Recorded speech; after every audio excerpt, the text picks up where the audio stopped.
नमस्कार दोस्तों, टेस्ट किताब में आपका स्वागत है और मैं हूं आपके साथ सन्नी यादव।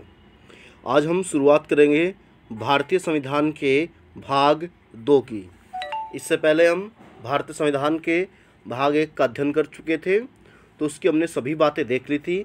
आज हम भाग 2 की बात करेंगे। और भाग 2 में क्या चीज़ है, तो भाग 2 में है नागरिकता, अर्थात इंग्लिश में कह देते हैं इसे सिटीजनशिप। तो नागरिकता भारतीय संविधान के अनुच्छेद 5 से लेकर 11 तक है। जो भाग 1 था वो अनुच्छेद 1 से लेकर 4 तक था, और जो भाग 2 है नागरिकता वो अनुच्छेद 5 से लेकर 11 तक है। तो इसके संबंध में आइए बातें करते हैं। तो हमारा पहला बिंदु है, भारत में एक एकल नागरिकता है और यह ब्रिटेन के संविधान से ली गई है। नागरिकता कैसी है भारत में? एकल नागरिकता। और किस देश के संविधान से ली गई? तो ब्रिटेन के संविधान से ली गई। जब आपको टॉपिक कराया था भारतीय संविधान के स्रोत, तो वहाँ पर भी बताया था कि भारत में कैसी नागरिकता है, एकल नागरिकता है, और कहाँ से ली थी? ब्रिटेन से। आइए समझते हैं कि एकल नागरिकता आखिर है क्या चीज़। देखिए, बात समझिए। यदि कोई एक विदेशी व्यक्ति है और उसे भारत की नागरिकता प्राप्त करनी है, तो नागरिकता देने का जो कार्य करता है वो गृह मंत्रालय करता है, होम मिनिस्ट्री करती है हमारी। तो नागरिकता के लिए आवेदन करेगा, जो भी अगर वो नागरिकता प्राप्त करने की शर्तें पूरी करता है, तो जब नागरिकता प्राप्त करने का आवेदन करेगा तो उसके बाद जो भारत का गृह मंत्रालय है वो उसे नागरिकता दे देगा। तो उस व्यक्ति को नागरिकता कहाँ की दी गई? भारत की नागरिकता दी गई। और व्यक्ति नागरिक कहाँ का हुआ? भारत का नागरिक हुआ। अब उस व्यक्ति की इच्छा हुई कि उसको जाकर रहना है आपका उत्तर प्रदेश के लखनऊ में। यदि वो उत्तर प्रदेश के लखनऊ में जाके बसता है, तो क्या उसे उत्तर प्रदेश की नागरिकता अलग से लेनी पड़ेगी? नहीं लेनी पड़ेगी, क्योंकि एक बार नागरिकता ले ली तो संपूर्ण भारत का नागरिक हो गया, तो भारत के किसी भी क्षेत्र में जाकर बस सकता है। बस यही है एकल नागरिकता। यानी संघ और राज्यों की नागरिकता क्या होगी? एक होगी।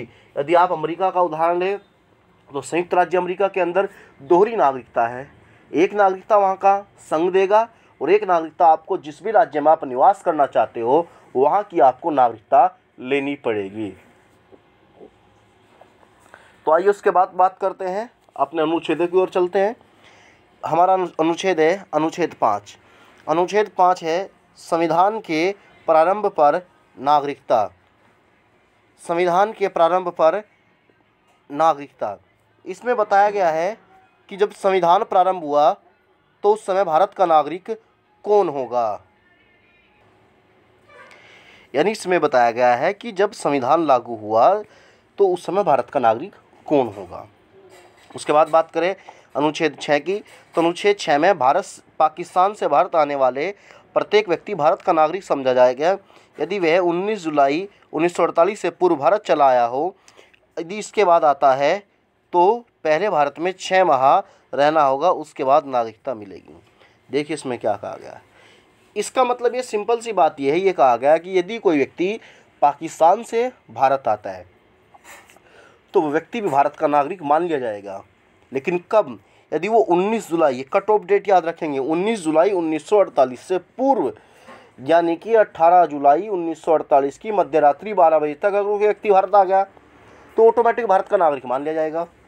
लेकिन यदि वो 19 जुलाई या 19 जुलाई के बाद, 19 जुलाई 1948 के बाद भारत आता है, तो वो भारत का नागरिक जब ही माना जाएगा। नहीं, नागरिकता उसे जब दी जाएगी जब वो कम से कम भारत में पहले 6 माह उसे निवास करना होगा, और 6 माह निवास करने के बाद उसे भारत की नागरिकता दी जाएगी। तो ये है अनुच्छेद 6 की बात। उसके बाद बात करते हैं अनुच्छेद 7 की। इसमें लिखा हुआ है यदि कोई व्यक्ति भारत से पाकिस्तान चला जाता है तो उसकी नागरिकता समाप्त हो जाएगी, परंतु यदि यह पुनर्वास के लिए वापस लौट आता है तो 6 माह भारत में रहने के बाद भारत की नागरिकता प्राप्त कर सकता है। इसमें देखिए बताया गया कि यदि कोई व्यक्ति, जब देश आज़ाद हुआ, स्वतंत्र हुआ, उसके बाद यदि कोई व्यक्ति मान लीजिए भारत से चला गया पाकिस्तान, भारत से पाकिस्तान चला गया, पाकिस्तान में कुछ दिन रहा हो, लेकिन उसे लगा कि पाकिस्तान से अच्छा था मैं भारत में ही था, तो वो व्यक्ति अगर वापस भारत आना चाहता है तो भारत में पहले वो 6 माह निवास करेगा और उसके बाद उसे भारत की नागरिकता दी जाएगी। ये बात है अनुच्छेद 7 में। देखिए अनुच्छेद 5 में क्या है? संविधान के प्रारंभ पर नागरिकता की। जब संविधान शुरू हुआ तो उस टाइम भारत का नागरिक कौन होगा, ये बात अनुच्छेद 5 में बताएगी। अपनी सिंपल भाषा में याद करिए। अगर अनुच्छेद 6 की बात करें तो जो व्यक्ति पाकिस्तान से भारत आए उनकी नागरिकता के बारे में बताया गया। अगर अनुच्छेद 7 की बात करें तो जो व्यक्ति भारत से पाकिस्तान चले गए उनकी नागरिकता के संबंध में बताया गया है। उसके बाद है हमारा अनुच्छेद 8। अनुच्छेद 8 में है भारत से बाहर विदेशों में रहने वाले भारतीय मूल के लोगों की नागरिकता के संबंध में। यानी कि उस समय बहुत से ऐसे व्यक्ति थे जो नौकरी या किसी काम के सिलसिले में भारत से बाहर विदेशों में रह रहे थे, तो उनकी नागरिकता के संबंध में बताया गया है कि यदि वो व्यक्ति भी भारत की नागरिकता प्राप्त करना चाहते हैं तो उन्हें भी भारत की नागरिकता मिल सकती है। उसके बाद बात करें तो अनुच्छेद 9। अनुच्छेद 9 में लिखा हुआ है ऐसा कोई भारतीय नागरिक जो स्वेच्छा से किसी अन्य देश की नागरिकता ग्रहण करता है तो उसकी भारत की नागरिकता समाप्त हो जाएगी। ऐसा कोई भारतीय नागरिक जो स्वेच्छा से किसी अन्य देश की नागरिकता ग्रहण करता है तो उसकी भारत की नागरिकता समाप्त हो जाएगी। देखिए इसमें कहा गया है कि मान लीजिए कोई व्यक्ति है, उसने स्वेच्छा से किसी अन्य देश की नागरिकता ग्रहण कर ली। मान लीजिए वो यूएस की या ब्रिटेन की या फ्रांस की नागरिकता ले लेता है और वो ये सोचता है कि मेरी भारत की नागरिकता भी बची रहेगी और मैं यहाँ की भी नागरिकता ले लूँ, तो भारत में ऐसा संभव नहीं है। उस व्यक्ति की भारत की नागरिकता समाप्त कर दी जाएगी। ये बात है अनुच्छेद 9 में। उसके बाद है अनुच्छेद 10। अनुच्छेद 10 में है नागरिकता के अधिकारों का बना रहना। इसका मतलब ये है अगर आप नागरिक हो तो जो आपके अधिकार हैं वो सभी अधिकार आपको प्राप्त होंगे, वो अधिकार आपके कोई नहीं छीन सकता। उसके बाद बात करें अनुच्छेद 11 की तो अनुच्छेद 11 में संसद के पास यह अधिकार है कि वो नागरिकता के अर्जन व समाप्ति के संबंध में कानून बना सकता है। यानी अनुच्छेद जो 11 है उसमें जो पार्लियामेंट है, संसद है, उसको ये पावर दी गई है कि वो नागरिकता के प्राप्त करने और समाप्त करने के संबंध में कानून बना सकता है। ये हमारा अनुच्छेद 11 था। नागरिकता में अनुच्छेद 5 से लेकर 11 तक था। देखिए बात को समझिए, अगर हम बात करें अनुच्छेद 5, 6, 7, 8 और 9 की, यानी अनुच्छेद 5 से लेकर अगर 9 तक की बात करें तो ये तात्कालिक अनुच्छेद थे। तात्कालिक अनुच्छेदों से मतलब है कि इन अनुच्छेदों का उस समय प्रयोग था।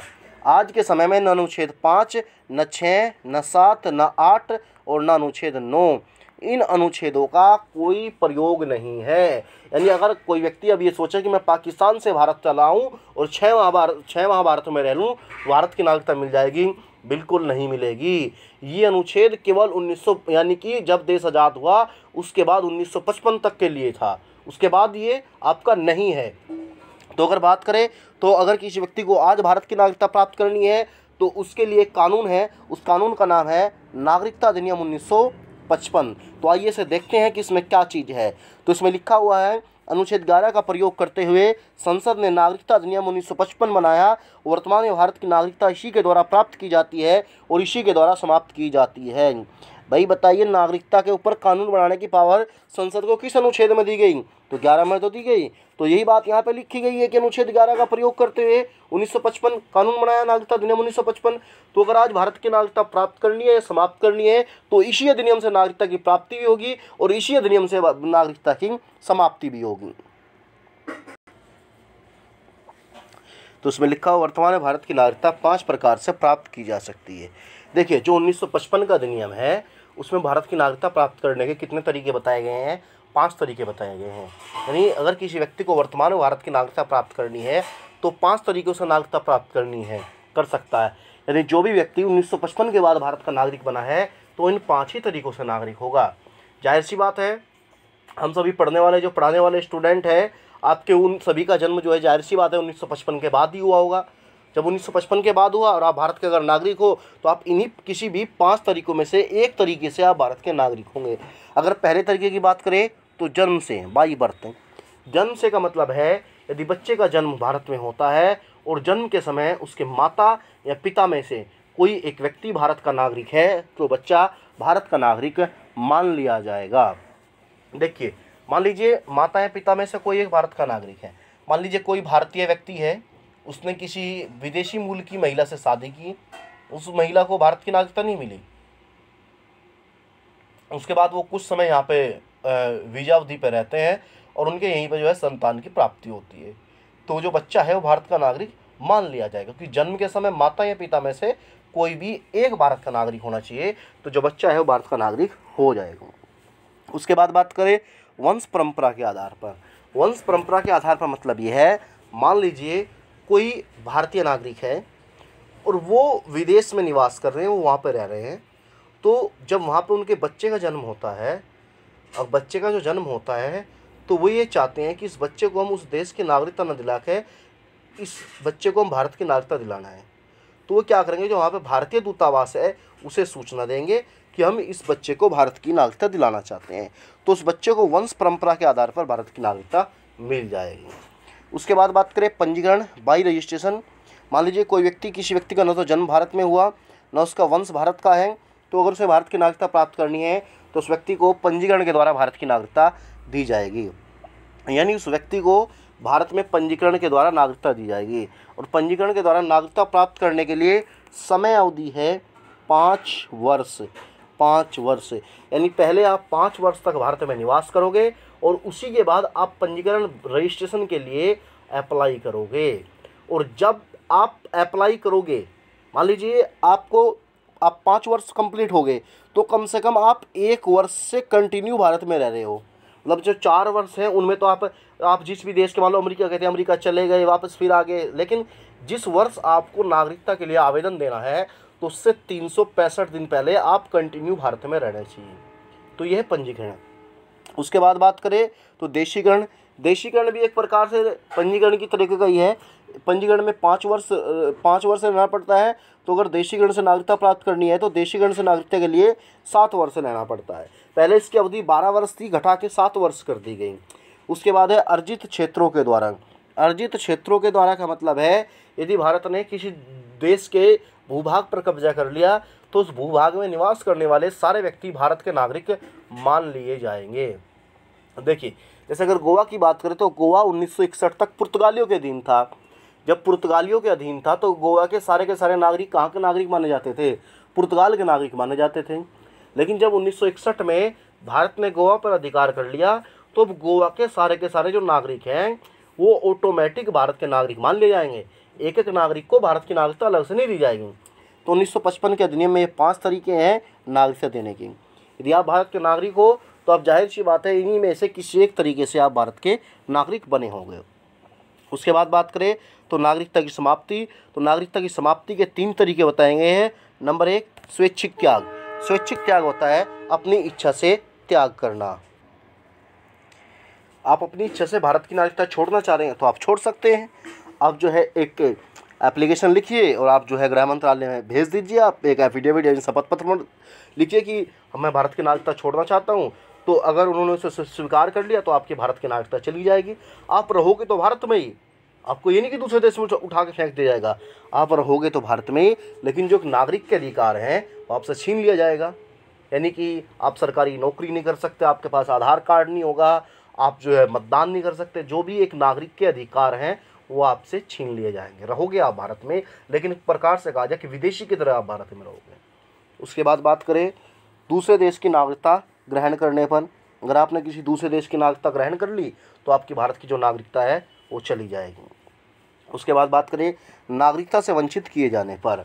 यानी यदि युद्ध के समय आप शत्रु देश की मदद करते हैं, उसे किसी प्रकार की उस देश को, यानी जो शत्रु देश है उसे किसी प्रकार की सूचना देते हैं जिससे देश का नुकसान हो सकता है, तो ऐसी कंडीशन में आपको नागरिकता से वंचित किया जा सकता है। यानी सरकार आपकी नागरिकता छीन सकती है। उसके बाद एक नोट डाल के लिखा हुआ है, यदि कोई व्यक्ति लगातार 7 वर्षों तक भारत से बाहर रहता है तो उसकी भी नागरिकता समाप्त हो जाती है। मान लीजिए आप नौकरी के सिलसिले में चले गए फ्रांस, आपने फ्रांस की नागरिकता ग्रहण नहीं की, लेकिन आप लगातार 7 साल हो गए, उन 7 सालों में आप एक भी दिन के लिए भारत नहीं आए तो आपकी भारत की नागरिकता समाप्त कर दी जाएगी। अगर उस 7 साल में आप एक भी दिन के लिए भारत आ जाते हो तो आपकी नागरिकता बच जाएगी। लेकिन अगर आप 7 साल में एक भी बार भारत में नहीं आए तो आपकी भारत की नागरिकता छीन ली जाएगी, समाप्त कर दी जाएगी। ये भी एक तथ्य है, तो आप याद रखेंगे। उसके बाद एक बिंदु लिखा हुआ है, यदि कोई व्यक्ति विज्ञान, कला, साहित्य, विश्व शांति या दर्शन, यानी ये आपके जो है 1, 2, 3, 4, 5 और 6, यानी 1, 2, 3, 4 और 5, यानी आपके 5 क्षेत्र हैं। अगर कोई व्यक्ति इन 5 क्षेत्रों से संबंधित है तो सरकार के पास ये अधिकार है कि वो शर्तें पूरी करे बिना भी उस व्यक्ति को नागरिकता दे सकती है। मान लीजिए कोई व्यक्ति विज्ञान से जुड़ा हुआ है, यानी कोई बहुत बड़ा वैज्ञानिक है और वो व्यक्ति जो है चीन से है, तो व्यक्ति चाहता है कि मुझे भारत की नागरिकता मिल जाए, मैं भारत में निवास करना चाहता हूँ, तो अब सरकार उसको ये नहीं कि उसे पंजीकरण से 5 साल तक पहले भारत में रखेगी या 7 साल देशीकरण तक भारत में रखेगी, उसे तुरंत भारत की नागरिकता दी जाएगी। यानी अगर कोई व्यक्ति इन 5 क्षेत्रों से जुड़ा हुआ है, मान लो कोई कला से है, साहित्य से है, या विश्व शांति से है, दर्शन से है, तो उन व्यक्तियों को जो है नागरिकता दे दी जाएगी, नागरिकता की शर्तें पूरी करे बिना। ठीक है, तो ये लिखा है यहीं पे। उसके बाद आपने एक शब्द सुना होगा काफ़ी बार, उस शब्द को कहते हैं NRI, नॉन रेजिडेंट इंडियन है, अप्रवासी भारतीय, अप्रवासी भारतीय। तो उसके संबंध में तथ्य लिखा हुआ है, जो भारतीय नागरिक वर्ष में कम से कम 182 दिन देश से बाहर रहता है उन्हें NRI कहा जाता है, नॉन रेजिडेंट इंडियन, यानी कि अप्रवासी भारतीय है। बात को समझिए, है तो भारतीय नागरिक लेकिन वो अप्रवासी यानी प्रवास भारत में नहीं करता, यानी वो भारत में नहीं रहता।